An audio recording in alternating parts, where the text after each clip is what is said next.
మాజీ ఎమ్మెల్యే బాలినేని శ్రీనివాసరెడ్డి ఎన్నికల్లో ఓడిపోయిన విషయం తెలిసిందే. సో ఆ తర్వాత ఆయన ఇప్పుడు జనసేనలోకి వెళ్ళబోతున్నారు అనేటువంటి వార్తలు వస్తున్నాయి. దీనికి సంబంధించే బాలినేని శ్రీనివాసరెడ్డి ప్రెస్ మీట్ పెట్టి స్పందించడం జరిగింది.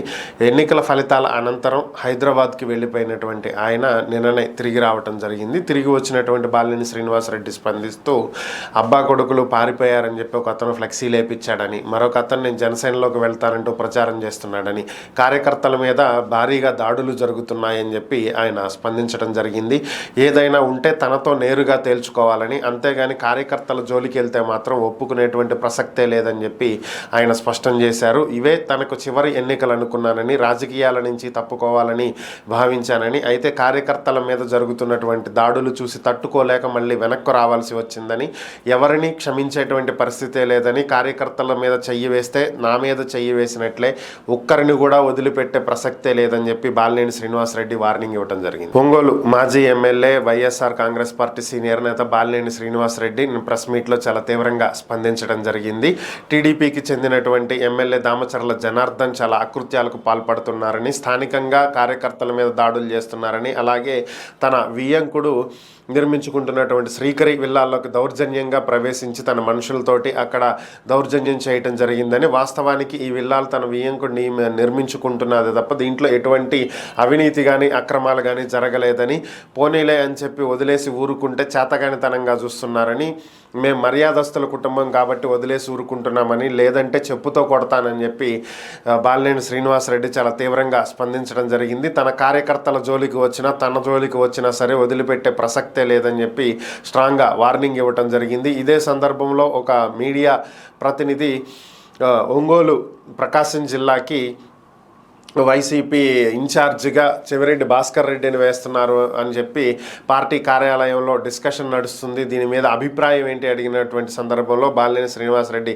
సీరియస్ అవ్వటం జరిగింది. ప్రకాశం జిల్లా ఏమన్నా నేతలకు గొడ్డుపోయిందా, ఎక్కడి నుంచో చెవిరెడ్డి భాస్కర్ రెడ్డిని తీసుకొచ్చి ఇక్కడ నియమించడానికి అని చెప్పి ఆయన చాలా సీరియస్ అవ్వటం జరిగింది. గత ప్రభుత్వం అంటే వైఎస్ఆర్ కాంగ్రెస్ పార్టీ ప్రభుత్వం అధికారంలోకి రాకముందు అంటే 2019 ఎన్నికలకు ముందు ప్రస్తుతం అమలవుతున్నటువంటి సిపిఎస్ కంట్రిబ్యూటరీ పెన్షన్ స్కీమ్ రద్దు చేసి ఓపీఎస్ ఓల్డ్ పెన్షన్ స్కీమ్ని తీసుకువస్తామని చెప్పి పదే పదే వాళ్ళు మాట ఇవ్వటం జరిగింది. అయితే అధికారంలోకి వచ్చిన తర్వాత నిధుల కొరతని మరొక రీజన్స్ చెప్పి దీన్ని పక్కన పెట్టేసి సిపిఎస్ని మేము మాట ఇచ్చినట్లు రద్దు చేస్తున్నాం, దీని స్థానంలో జీపీఎస్ తీసుకువస్తున్నాము, గ్యారంటీడ్ పెన్షన్ స్కీమ్ అని చెప్పి చెప్తూ వచ్చారు. అయితే దీనికి సంబంధించి గత ఏడాది అక్టోబర్లోనే అసెంబ్లీలో బిల్లు పెట్టి పాస్ చేసినప్పటికీ కూడా దీన్ని గెజిట్ విడుదల చేసి అమలు చేయలేదు. ఎందుకంటే అప్పట్లోనే ఉద్యోగ సంఘాల నుంచి భారీ స్థాయిలో వ్యతిరేకత ఎదురైంది. ఈ నేపథ్యంలోనే దీన్ని అమలు చేస్తే ఎన్నికల్లో ఓటమిని ఎదుర్కోవాల్సి వస్తుందని భావించినటువంటి గత ప్రభుత్వం దీన్ని పక్కన పెట్టడం జరిగింది. అయితే ఎన్నికలు జరిగాయి, ప్రభుత్వం మారింది, కొత్త ప్రభుత్వం వచ్చింది. కొత్త ప్రభుత్వం వచ్చిన వెంటనే 12వ తేదీన అంటే ముఖ్యమంత్రిగా చంద్రబాబు ఆయన కేబినెట్ మంత్రులు ప్రమాణ స్వీకారం చేస్తున్నటువంటి రోజునే గత ప్రభుత్వం తీసుకొచ్చినటువంటి ఈ జీపీఎస్కి సంబంధించి జీవో నెంబర్ 54కి గెజిట్ విడుదలయ్యి గత ఏడాది అక్టోబర్ నుంచే జీపీఎస్ అమల్లో ఉన్నట్టుగా రావటం.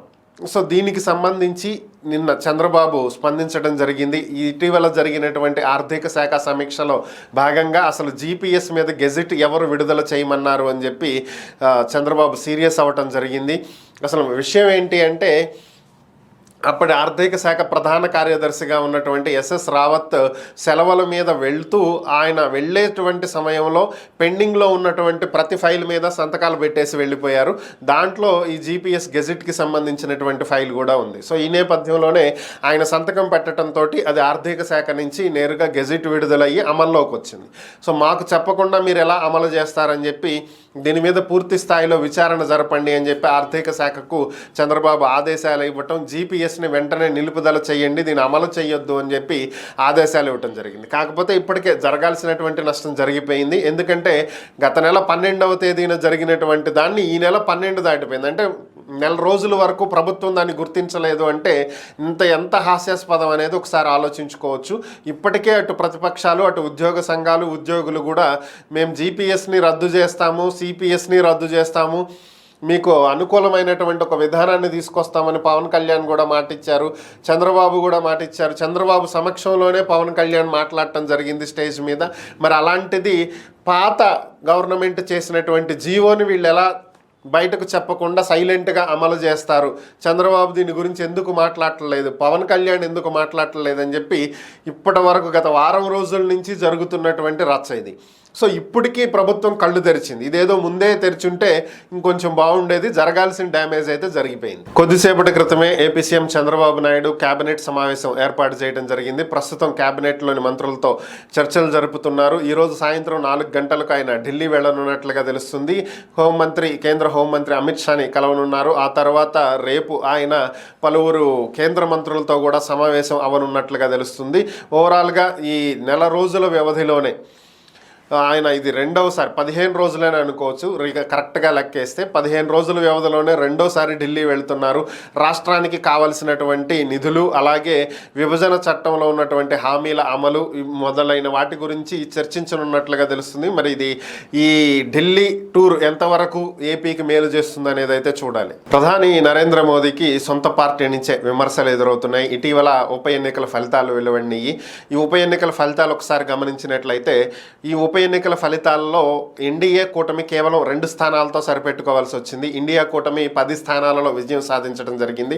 ఇక ఇండిపెండెంట్లో ఒక 3 స్థానాల్లో విజయం సాధించారు. ఈ ఫలితాలకు సంబంధించే బీజేపీ సీనియర్ నేత ఎల్వి సుబ్రహ్మణ్యం స్పందిస్తూ, ఒకవేళ బీజేపీ గనక పూర్తిగా మునిగిపోవాలి, ఒక టైటానిక్ షిప్ లాగా పూర్తిగా మునిగిపోవాలి అంటే ఈ బీజేపీ సారథ్యాన్ని మోదీ చేతిలోనే ఉంచాలని, అప్పుడే విజయవంతంగా టైటానిక్ షిప్ లాగా బీజేపీ పూర్తిగా నిర్వీర్యం అయిపోతుంది.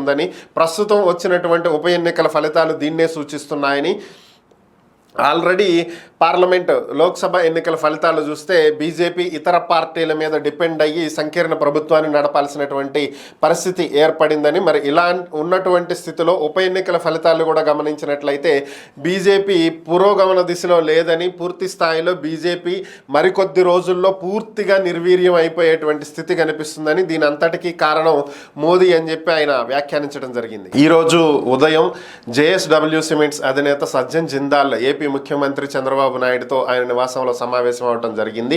ఈ సందర్భంగా ఏపీలో సజ్జన్ జిందాల్ కంపెనీ పెట్టుబడులు పెట్టడానికి కావాల్సినటువంటి ఏర్పాట్లు ఏపీ ప్రభుత్వం చేస్తుందని, అనుమతులు ఇస్తుందని, కాబట్టి ఇక్కడ పరిశ్రమలను నెలకొల్పి స్థానికంగా ఉన్నటువంటి యువతకు ఉద్యోగ అవకాశాలు కల్పించాలని చంద్రబాబు కోరినట్లుగా తెలుస్తుంది. దీనికి సానుకూలంగా స్పందించినటువంటి సజ్జన్ జిందాల్ దీనికి సంబంధించి ఏపీలో పెట్టుబడులు పెట్టడం, ఇలాంటి డైనమిక్ లీడర్ ఏపీకి దొరకటం చాలా అదృష్టం అని చెప్పి ఆయన వ్యాఖ్యానించడం జరిగింది. దీనికి సంబంధించి సజ్జన్ జిందాల్ ఆయన ఎక్స్ వేదికగా ఒక ట్వీట్ చేయడం జరిగింది. ఈరోజు ఉదయం ఏపీ ముఖ్యమంత్రి చంద్రబాబు నాయుడిని మర్యాదపూర్వకంగా కలవటం జరిగిందని, ఏపీలో పెట్టుబడులకు సంబంధించినటువంటి అంశాల గురించి ఆయన ప్రస్తావించారని, ఏపీ శక్తి సామర్థ్యాలతో ఎదుగుతున్నటువంటి రాష్ట్రమని, ఒక డైనమిక్ లీడర్ చేతిలో పూర్తిగా పురోగమన దిశలో వెళ్తుందని, కాబట్టి ఈ స్టేట్లో పెట్టుబడులు పెట్టడానికి తాము సిద్ధంగా ఉన్నామని, త్వరలోనే దీనికి సంబంధించినటువంటి కార్యాచరణను అమలు చేస్తామని చెప్పి ఆయన తెలియజేయడం జరిగింది. గత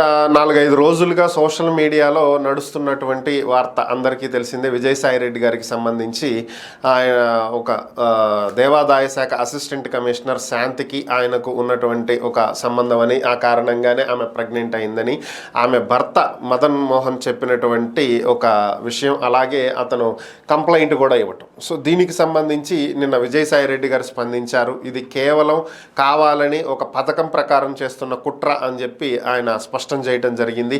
అలాగే ఆమె సస్పెండ్ అయినటువంటి దేవాదాయ శాఖ అసిస్టెంట్ కమిషనర్ శాంతి కూడా స్పందించడం జరిగింది. ఆమె మాట్లాడుతూ తన భర్తతో ఎప్పుడో 2016లోనే విడాకులు అయిపోయినాయి అని, అసలు దానికి దీనికి సంబంధం లేదని కూడా ఆమె చెప్పింది. సో ఓవరాల్గా సీన్ కట్ చేస్తే నిన్న ఈవినింగే ఆమె భర్త ప్రెస్ మీట్ పెట్టడం జరిగింది. ఆయన ప్రెస్ క్లబ్లో ప్రెస్ మీట్ పెట్టి మాట్లాడుతూ 2013లో పెళ్ళైన మాట వాస్తవమేనని, కాకపోతే 2016లో విడాకులు జరగలేదని, 2020 వరకు కలిసే ఉన్నామని, 2020లో ఎంఎస్ చేయటానికి పీజీ చేయడానికి తను విదేశాలకు వెళ్ళటం జరిగిందని, ఈలోపే ఆమెకు విజయసాయిరెడ్డితో పరిచయం అవ్వటం, విజయసాయిరెడ్డి ఇక్కడ విజయవాడలో 3-4 కోట్లు పెట్టి ఒక విల్లా శాంతి కొంటుందని, దానికి సంబంధించి విజయసాయిరెడ్డి కొంత డబ్బు సహాయం కూడా చేశారని కొన్ని సంచలనమైనటువంటి విషయాలు ఆయన వెల్లడించడం జరిగింది. సో ఈ డబ్బులు ఎవరిచ్చారు ఏంటి అంటే విజయసాయిరెడ్డి ఇచ్చారని, ఆయన చాలా మంచి వ్యక్తి అని, విజయసాయిరెడ్డిని పరిచయం కూడా చేసిందని కూడా ఆయన చెప్పారు. అయితే విదేశాలకు వెళ్ళిన అయిన తర్వాత ఆమె ప్రెగ్నెంట్ అయిన విషయం తెలిసిందని, ఎలా జరిగింది అని చెప్పి అతను అడిగితే విజయసాయిరెడ్డికి పిల్లలు లేరని, కాబట్టి అతనికి ఒక మగబిడ్డను ఇవ్వాలని అనుకుంటున్నారని ఆమె చెప్పటం జరిగిందని, ఆ విషయం విని ఆ గుండె పగిలిపోయిందని, అది ఐవీఎఫ్ ద్వారా చేశారా లేదంటే ఫిజికల్ రిలేషన్లో చేశారా ఏంటనేటువంటి విషయాలు తనకైతే తెలియదని, డిఎన్ఏ టెస్ట్ చేయించుకోవటానికి తాను సిద్ధంగా ఉన్నానని, విజయసాయిరెడ్డి సిద్ధంగా ఉన్నాడా అని చెప్పి ఆయన ప్రశ్నించడం జరిగింది. ఇక సుభాష్తో రెండవ పెళ్లి జరిగింది అని ఆమె చెప్తున్నది పూర్తిగా అబద్ధమని, తాను అప్పటికి విడాకులు ఇవ్వలేదని, సుభాష్ని ఆమె రెండో పెళ్లి చేసుకున్న మాట అవాస్తవం అని, దీంట్లో ఎటువంటి నిజాలు లేవని చెప్పి ఆయన మీడియా ముందుకు రావడం జరిగింది. ఓవరాల్గా ఈ విషయం అయితే ఇప్పట్లో తెగేలా కనిపించట్లేదు. మరి ఇది ఎంత దూరం వెళ్తుంది అనేది చూడాలి.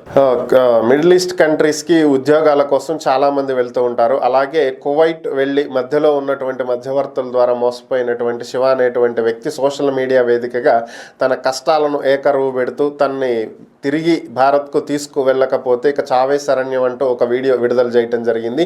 దీనికి స్పందించినటువంటి ఏపీ మంత్రి నారా లోకేష్ వెంటనే దీని మీద చర్యలు తీసుకోవాల్సిందిగా కువైట్లో ఉన్నటువంటి ఎన్ఆర్ఐ తెలుగు వాళ్ళని వాళ్ళకి ఆదేశాలు ఇవ్వటం జరిగింది. టీడీపీ కువైట్ వింగ్కి ఆదేశాలు ఇవ్వటం జరిగింది. వెంటనే శివ ఆచూకీ తెలుసుకుని అతనికి కావలసినటువంటి సహాయాన్ని అందించాల్సిందిగా ఆదేశాలు ఇవ్వటం జరిగింది. అలాగే కేంద్ర ప్రభుత్వం చొరవతోటి శివను భారత్కి తిరిగి తీసుకువచ్చేందుకు ప్రయత్నాలు చేపట్టారు. ఇండియన్ ఎంబసీ దీనికి స్పందించి శివను సంప్రదించడం జరిగింది. ప్రస్తుతం శివ ఇండియన్ ఎంబసీ వద్ద ఉన్నట్లుగా తెలుస్తుంది. త్వరలోనే అతన్ని భారత ప్రభుత్వం తిరిగి ఏపీకి తీసుకొచ్చేటువంటి ప్రయత్నాలు అయితే చేస్తుంది. సుప్రీంకోర్టులో నిన్న ఒక కేసు అయితే నడిచింది. ఇదేంటి అంటే తన మీద విచారణను చేయటానికి వీల్లేదు, దీన్ని ఆపండి అని చెప్పి తెలంగాణ హైకోర్టులో పిటిషన్ దాఖలు చేసినటువంటి తెలంగాణ మాజీ ముఖ్యమంత్రి కేసీఆర్కు అక్కడ నిరాశ ఎదురైంది. సో విచారణను ఎదుర్కోవాల్సిందే అని చెప్పి హైకోర్టు చెప్పినటువంటి నేపథ్యంలో దీన్ని సవాల్ చేస్తూ ఆయన సుప్రీంకోర్టుకు వెళ్ళడం జరిగింది. విద్యుత్కి సంబంధించి ఛత్తీస్గఢ్ అలాగే వివిధ రాష్ట్రాలతో చేసుకున్నటువంటి ఒప్పందాలలో అవకతవకలు జరిగాయని, అలాగే కొన్ని పవర్ ప్లాంట్స్ నిర్మాణంలో కూడా భారీ అవినీతి జరిగిందని, దీని మీద విచారణ జరపాల్సిందిగా ప్రస్తుతం ఉన్నటువంటి కాంగ్రెస్ ప్రభుత్వం జస్టిస్ నరసింహారెడ్డి ఆధ్వర్యంలో ఒక కమిషన్ను వేయడం జరిగింది. సో ఈ కమిషన్ కేసీఆర్కు నోటీసులు ఇవ్వడం జరిగింది. విచారణకు వచ్చి హాజరవ్వాల్సిందిగా సమన్లు పంపించినటువంటి నేపథ్యంలో తను విచారించడం కుదరదు అని చెప్పి, ఆ రైట్ లేదని చెప్పి ఆయన పిటిషన్ దాఖలు చేశారు తెలంగాణ హైకోర్టులో. అయితే దీన్ని విచారించినటువంటి న్యాయస్థానం లేదు, మీరు కమిషన్ ముందు విచారణకు హాజరవ్వాల్సిందే అని తేల్చి చెప్పినటువంటి నేపథ్యంలో దీన్ని అడ్డుకోవడానికి ఆయన మరలా సుప్రీంకోర్టు గడప తొక్కారు. నిన్న సీనియర్ న్యాయవాది అందుబాటులో లేనటువంటి నేపథ్యంలో కేసీఆర్ తరపున వాదించినటువంటి న్యాయవాది పాస్ ఓవర్ అడిగారు. సో దీంతో కేసు మధ్యాహ్నానికి వాయిదా పడింది. సో మధ్యాహ్నం కోర్టు ముగిసే సమయానికి ఈ కేసు మళ్ళా హియరింగ్కి వచ్చినటువంటి నేపథ్యంలో ఈ కేసుని ఈరోజు విచారిస్తాము అని చెప్పి, అంటే నిన్న చెప్పారు రేపు విచారిస్తామని, అంటే ఈరోజు విచారిస్తామని చెప్పి జస్టిస్ చంద్రచూడ్ చెప్పినటువంటి నేపథ్యంలో కొద్దిసేపట్లో దీని మీద విచారణ ప్రారంభం కాబోతుంది. నరేంద్ర మోదీ రష్యా పర్యటనకు వెళ్ళిన విషయం అందరికీ తెలిసిందే. సో ఆయన రష్యా వెళ్ళినప్పుడు అమెరికా గగ్గోలు పెట్టేసింది, హడావిడి చేసేసింది, ఇంకేముంది ఏదో జరిగిపోతుంది ప్రపంచంలో అన్నట్లు ఎప్పుడు మనకబడి ఏడ్చేటువంటి అమెరికా తన బుద్ధిని యాజ్ ఇట్ ఈస్ చూపించింది. సో ఇప్పుడు సీన్ కట్ చేస్తే ప్రస్తుతం ఏంటంటే మరో కొత్త విషయాన్ని తెర మీదకు తీసుకొచ్చింది. రష్యా ఉక్రెయిన్ మధ్య జరుగుతున్నటువంటి యుద్ధాన్ని భారత్ ఆపాలి, మోదీ పుతిన్తో చర్చించి దీనికి వెంటనే ఒక పులి స్టాప్ పెట్టే విధంగా చర్యలు తీసుకోవాలి. ఢిల్లీకి మాస్కోకి ఉన్నటువంటి సంబంధాలు ఇప్పటివి కాదు, సుదీర్ఘకాలంగా భారత్ రష్యా మంచి మిత్రులైనటువంటి నేపథ్యంలో భారత్ చెప్తే రష్యా వినేటువంటి అవకాశాలు ఉన్నాయి. కాబట్టి వెంటనే ఈ యుద్ధాన్ని ఆపే విధంగా భారత్ చర్యలు చేపట్టాలి అని చెప్పి ఈ సందర్భంగా అమెరికా కోరటం జరిగింది. బట్ దీనికి భారత్ ఏ విధంగా స్పందిస్తుందనేది చూడాలి.